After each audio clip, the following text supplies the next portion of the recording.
I already cannot stand this kid. I need this on a shirt. Chunk, chunk, no like, chunk, like. Joe Blow? I did not expect that from this book. Hey everyone, welcome back to my channel. Or if you're new here, welcome to my channel. I'm Cam, this is my reading corner.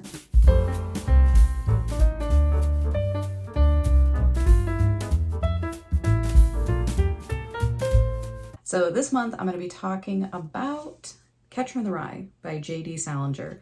I read this for the month of April as part of the Game of Tomes book club by Emmy Reads and Carolynn Marie Reads. I'm surprised at my reaction at this book. So I'm going to insert some clips here. I had a couple of little film vlogs about my reading experience as I was going through it, and then I'll see you in a minute for my final thoughts.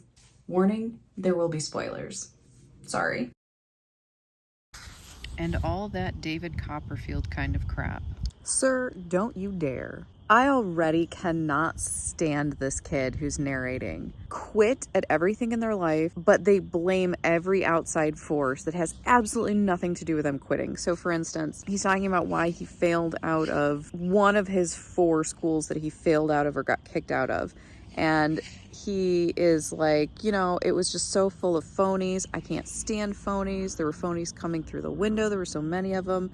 Like, for example, the headmaster, you know, if he didn't like the way that somebody's parents looked, he would just shake their hand and smile, a phony smile, and walk away. And he'd go talk to other people who he liked the look of better. That's a reason to quit school. No, you just have no ambition. You have no determination. You have no value for education. You have no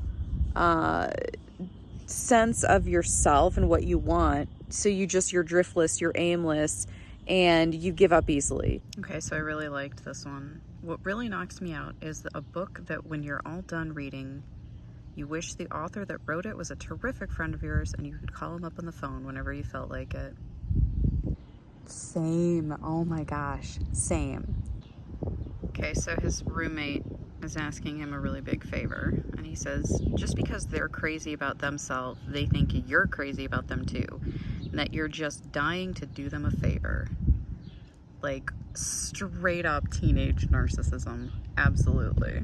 I am 157 pages. There's a few lines I just gotta say are hilarious. So he's talking about cars and how guys are obsessed with new cars and newer cars and newer cars, and he's like, oh, it's all phony and I don't even like old cars, blah blah blah. I don't like cars at all. I'd rather have a horse. A horse is at least human, for God's sake. And my note is, I need this on a shirt. A horse is at least human, for God's sake. I might make a shirt out of that. I like all the references to books in this. He starts out taking a shot at Charles Dickens's David Copperfield, which is funny. And then he got me to read this book, A Farewell to Arms, last summer. He said it was so terrific. That's what I can't understand. It had this guy in it named Lieutenant Henry that was supposed to be a nice guy and all. I don't see how DB could hate the army and war and all so much and still like a phony like that. Yeah, yes. Holden, I agree with you on that one. Also, to Carolyn, honey, I don't know how you're going to keep track of how many times he says phony in this. It's like 4 to 5 times a page. I mean, maybe just do a mathematical formula. I'm so sorry you decided to do that. You have my sympathy. Okay, so I'm liking this book in chunks. It's like chunk, chunk, chunk that I don't like, and then chunk that's entertaining. Chunk, chunk, no like, chunk, like. It's, I don't know, it's weird. So he's at a hotel. He's about to meet up with an old quote-unquote friend, because every friend he's ever had is just a phony that he tolerates. And he's talking about the people that he sees in the bar, and he's like, oh, across the room there are a bunch of flits.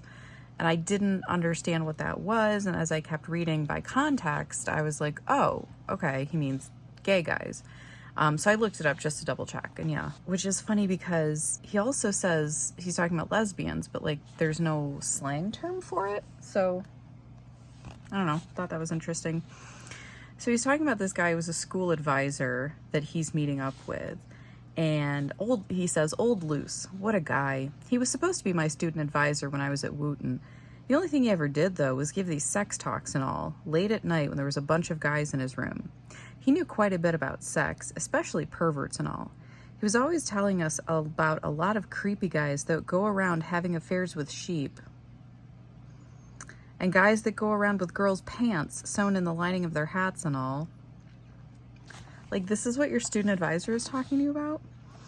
And flits and lesbians. Old Luce knew who every flit and lesbian in the United States was. That's a comprehensive list, I must say.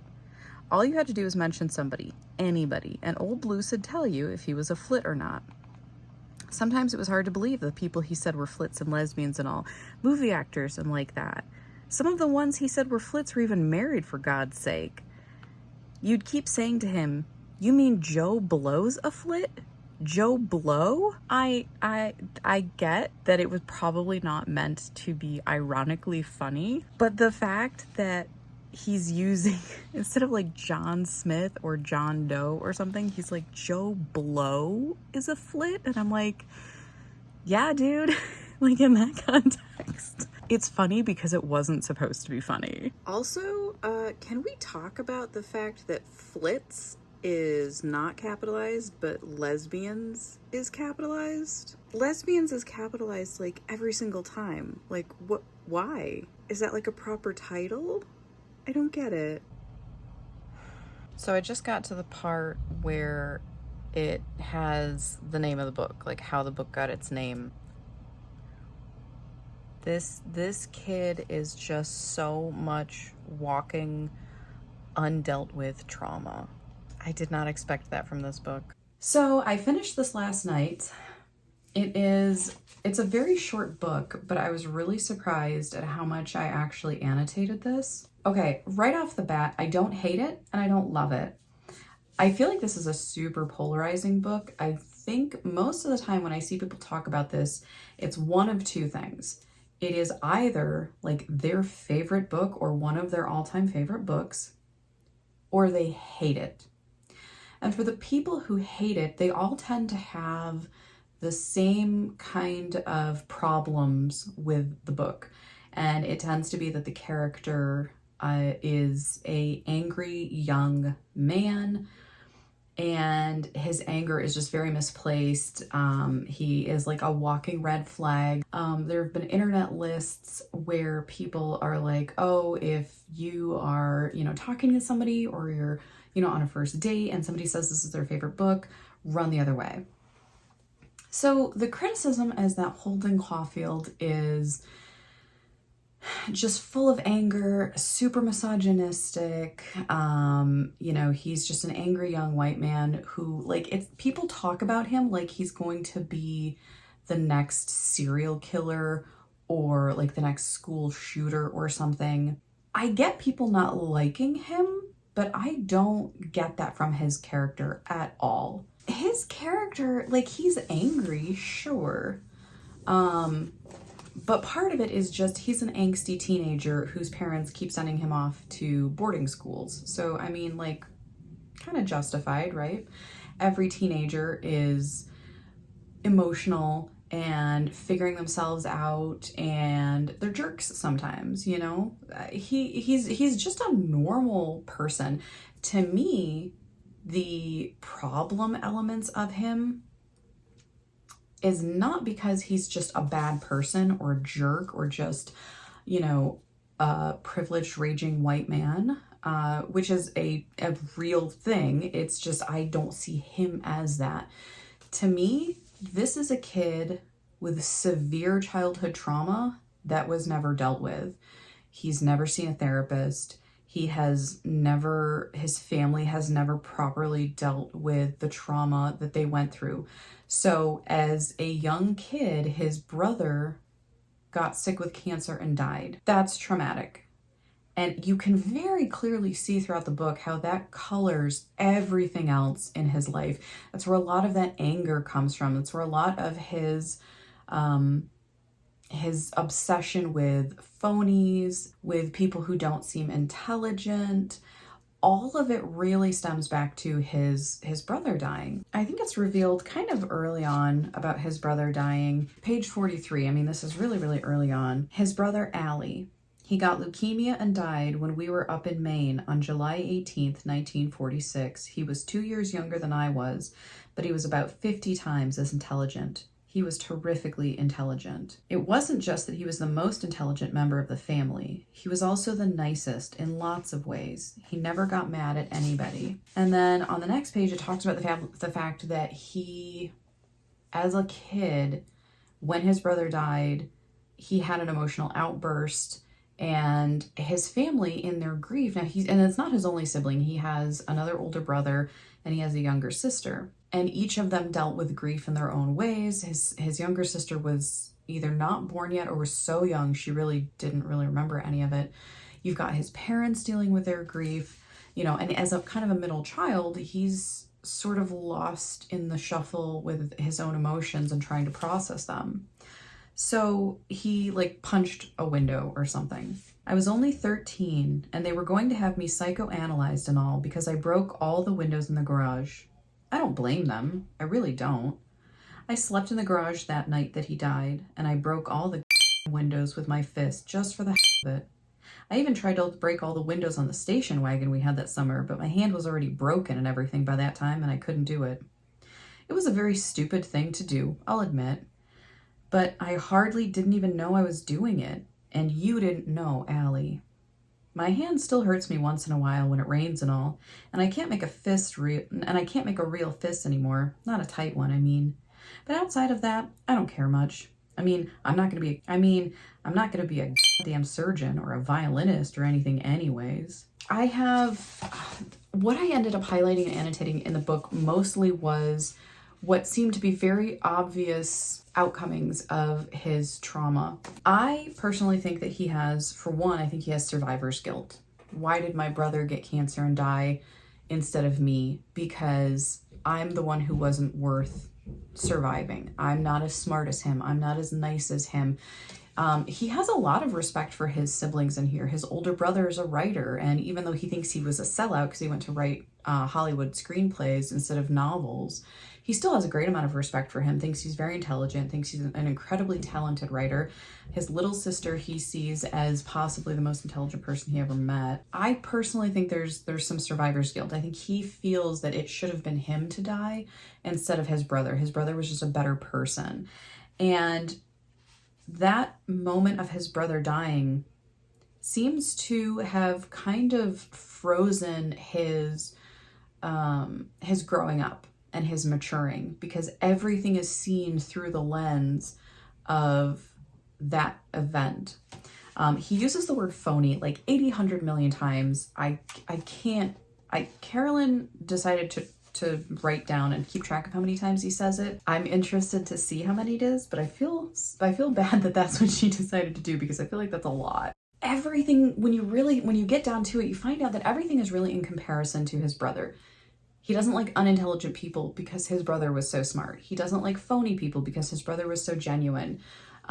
He doesn't like mean people because his brother was so nice. Everything is compared to his brother. And because he was young and his brother was young when everything happened, he's still seeing the world through that childlike rose-colored glasses eyes while being extremely cynical about it. He doesn't really take into account that his brother didn't have time to grow and mature and possibly become a jerk, and say stupid things and become emotional and, mean and snarky. He died at an age where he's kind of memorialized as this perfect kid, this perfect person who, had he continued to grow up, everybody's sure he would have continued to be perfect. And so everything in his life that he dislikes, I think, is in comparison to that perfect but unreal image of his younger brother. And it's like, if his brother had lived, he might see the world in a different way himself. So I just think it's really, really interesting. There's another part here. He talks about how much he hates the movies. they're phony. Everything about a movie is phony. Even if it's based on a true story, it's phony because the actors are acting, and acting isn't real, obviously. But even when actors act so real, they seem like real people. They're so good that then that's the problem. I mean, Holden sets it up so that nothing will ever satisfy him. So he's talking about a movie. It was supposed to be a comedy with Cary Grant in it and all that crap. Do not come for Cary Grant. Besides, I'd been to the movie with Brossard and Ackley before. They both laughed like hyenas at stuff that wasn't even funny. My note is actually, first, don't slander Cary Grant, because seriously. But Holden, I think, is trying to feel and look mature by his observations and things. But really what I feel like it is, I feel like it's envy. He's envious of people who are truly mature. He wants to be mature. He thinks he's mature. He projects that he's so much more mature than everybody else. But he's really not. And I think he's envious of those that truly are mature. And because of that envy, he says that they're not. They laugh like hyenas. They enjoy movies. They must not be mature people. And then he also has a problem with people who they know they're kids. They know that they're still teenagers. They're not even out of high school yet. They want to go and enjoy the movie and goof off. They're not trying to be perfectly mature adults. And he has a problem with that. But I think the problem with that is he's envious that he wants to be carefree like them. He wants to be both mature and, sage-like, but also to be carefree and to, not have to feel like an adult. And I think losing your little brother, it makes you grow up very, very fast. So honestly, that's what a lot of this is. He is now very, very attached to his little sister. His little sister's kind of almost taken the place of his brother that died. His little sister is super smart. His little sister is very in tune with understanding adult conversations, even though she's much younger. She's so nice and generous to people. And I think there is some of that projection from his brother onto his little sister. But I also think he is also wildly protective of her, and I think he's afraid that something bad will happen to her as well. So she comes up a lot in the book until, in just his thoughts and his dialogue and stuff, until he actually goes home and talks to her. He talks about depression a lot. He says, it made me so depressed. I was so lonesome. Being in the city at night, it makes you feel so lonesome. And it says, okay, so there's one line he had, almost every time somebody gives me a present, it ends up making me sad. This kid is nothing but walking unprocessed grief and trauma. Is he annoying? Sure. He says phony like every sentence. It is irritating as heck. He says, and all that crap for stuff like Charles Dickens David Copperfield, which also, no, we're not going there. Anything that's fun, anything that's lighthearted, he has a problem with. He thinks it's either phony or it's full of crap and a waste of time. And yet, I really think that's what he wants. I think he wants to be a carefree kid who didn't have to deal with the loss of a brother at that age to cancer.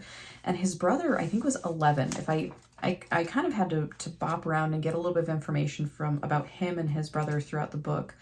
But I'm pretty sure his brother died when he was 11 years old. I mean, that is just... Okay, so I read the description of Allie. So here's the description he gives of his little sister. His kid sister, Phoebe. You never saw a little kid so pretty and smart in your whole life. She's really smart.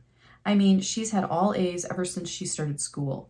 As a matter of fact, I'm the only dumb one in the family. She's only 10. Again, this is more survivor's guilt. And why is the only one who's dumb the one that still lives? He's at a really low point in the book here when he talks about how great his little sister is. And it's interesting because when he's really at his lowest, he's thinking about who he can call, who he can talk to. He's all by himself. He's been kicked out of his boarding school. He has to wait about 3 days before he can show up at home because he doesn't want his parents to know early that he got kicked out. There's already a letter in the mail. So he's basically, the book takes place over a 2-day period of him leaving the boarding school and trying to avoid going home. And what does a teenage kid do in New York City during that time? And so it's really a lot of self-reflection. But at his lowest point, he doesn't want to call an old friend. He doesn't want to call a girl that he had dated. He definitely doesn't want to call his parents. He doesn't want to call his older brother. He doesn't want to call any of his old teachers. He really doesn't have a big support system anyway. But he wants to talk to his little sister. He wants to connect with a sibling when he has really nothing else.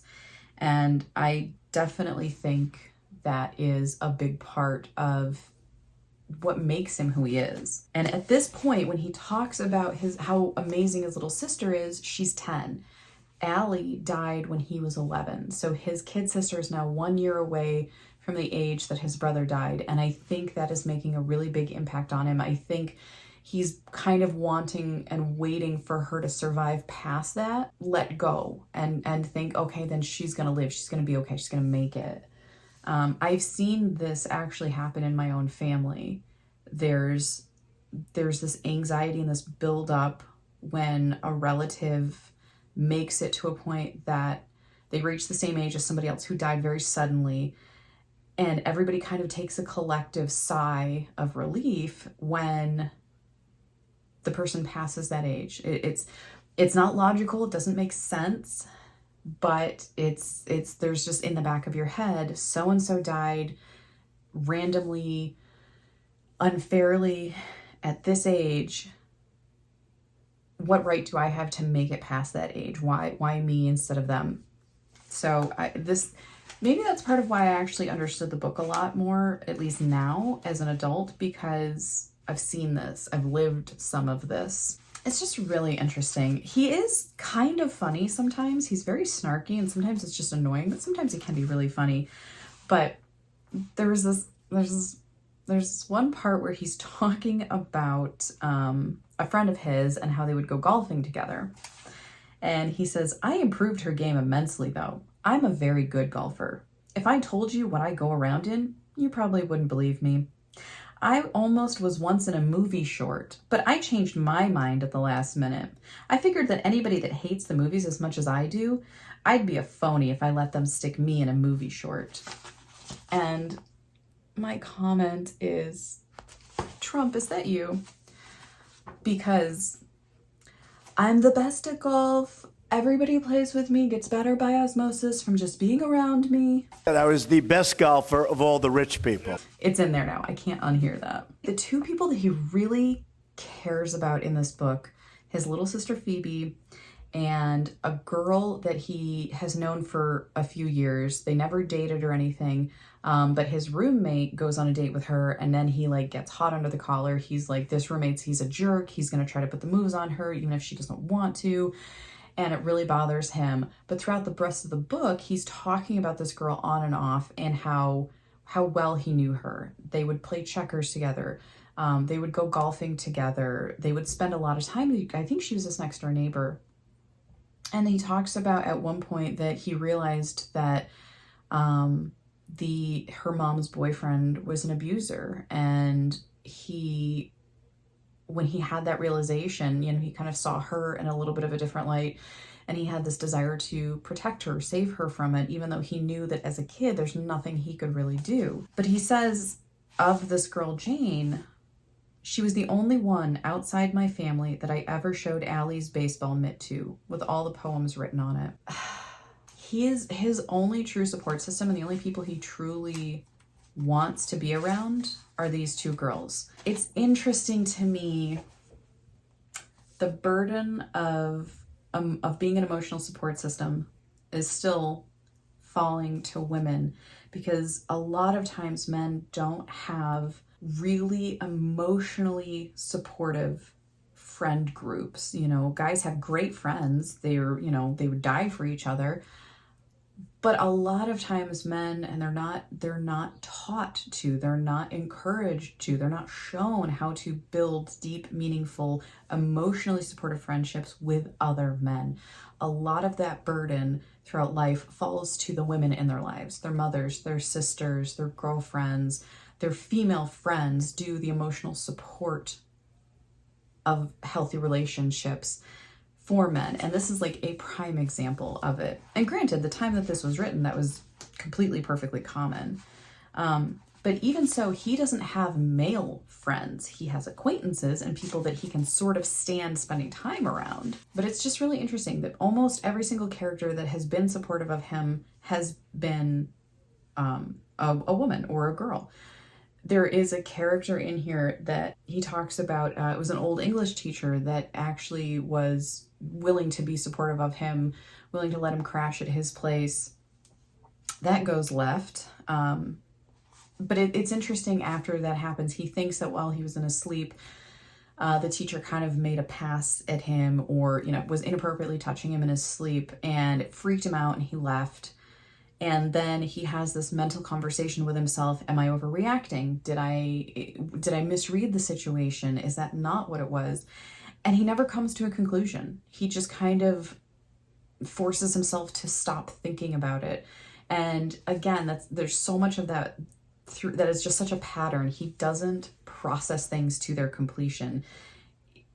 Sometimes he just decides he wants to stop thinking about it, and other times it's like his mind can't let himself continue to think about it because of the trauma that it could bring up. But it was really interesting to me when it happened, because at the end he ends up leaving, he goes to the train station to pick up his bags, and he's just so upset at this person, this teacher that he had spent a lot of time around. His family had gotten to be friends with him. They were not that far apart in age, so he really, really trusted him and thought that this was going to be somebody that he could count on for a very long time. And then there was that betrayal, or what he felt was a betrayal. When something perverty like that happens, I start sweating like that. Kind of stuff's happened to me about 20 times since I was a kid. I can't stand it. Which raises two questions. One, was this the last adult that Holden had in his life that he trusted, and that trust is now broken? Because I don't see any evidence of any other adults that he really truly trusts. And that could be devastating, to have no more adults in your life that you trust. And two, he said that has happened about 20 times. He never talks about any other of the instances, but was he also a victim of sexual assault, or sexual abuse, or abuse of any kind, aside from the trauma of losing his brother? And I think the answer to that is very much yes. I think he is the most connected to the trauma of his brother. I think that's where his brain has frozen itself in time.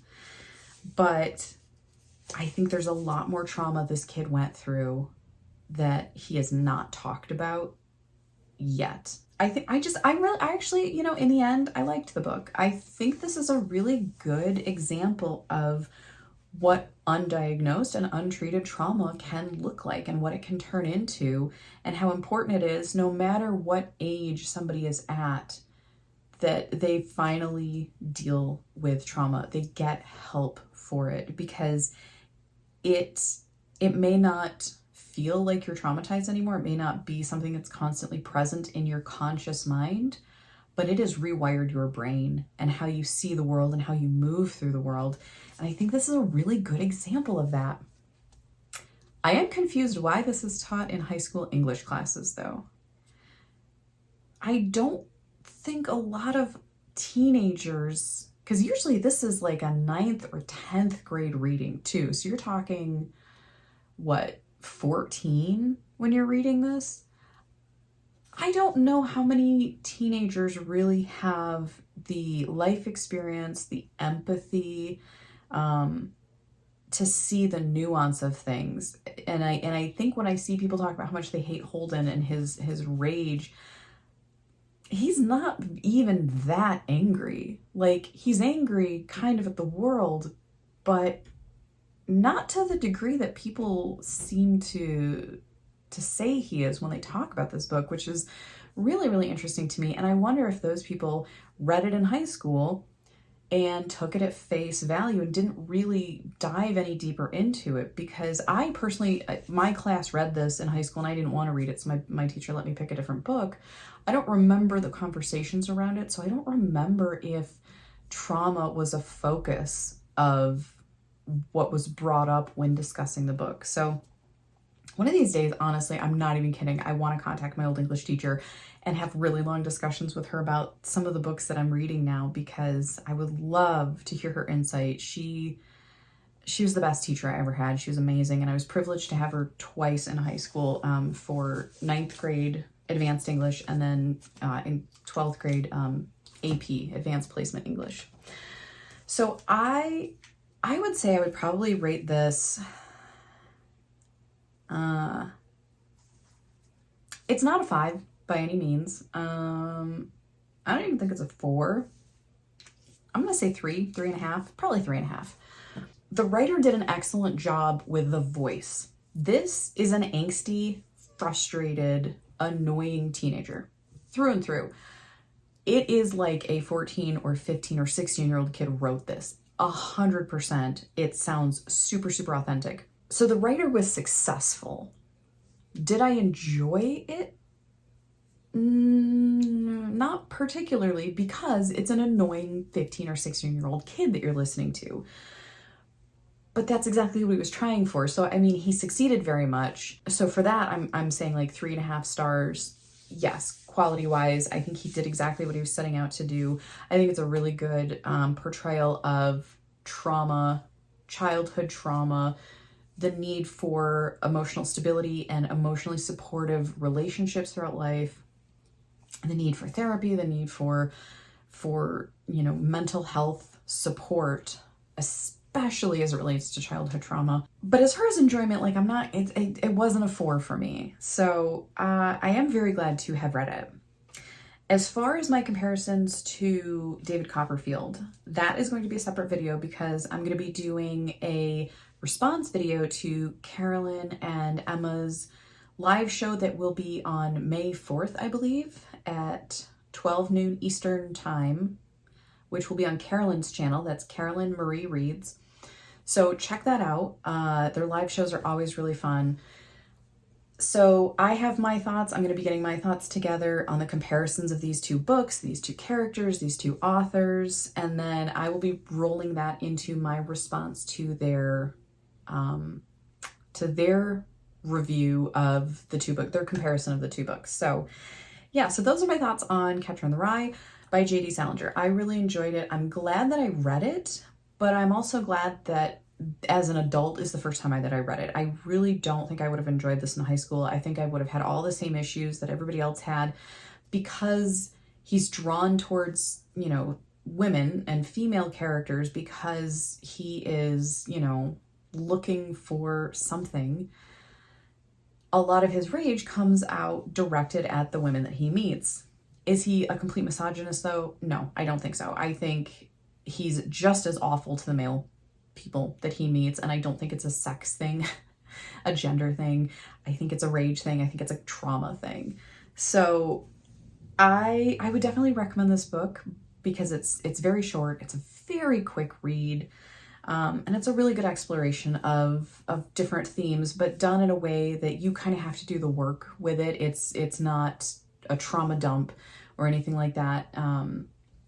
It does make you work for some of these things, like finding out the age that, he was and his brother when everything happened. And I thought it was really interesting, and I definitely want to read more by J.D. Salinger. I have heard that his other works are completely different in tone and themes from The Catcher in the Rye, and I've heard that people absolutely love them. So I'm going to be checking out more eventually. But yeah, that is Catcher in the Rye for April for the Game of Tomes Book Club. Thank you so much for joining me. Please let me know down in the comments below what you thought of this book. Did you read this in high school? Did you hate it? Do you love it? If you haven't read it, has anybody ever made you want to read it? Does this make you want to read it? Or do you have a book that you think would be comparable to this that you would recommend instead? Please let me know down in the comments below. Give this video a thumbs up if you liked it, and I will see you guys in my next one. Take care of yourself, take care of each other, and I'll be seeing you.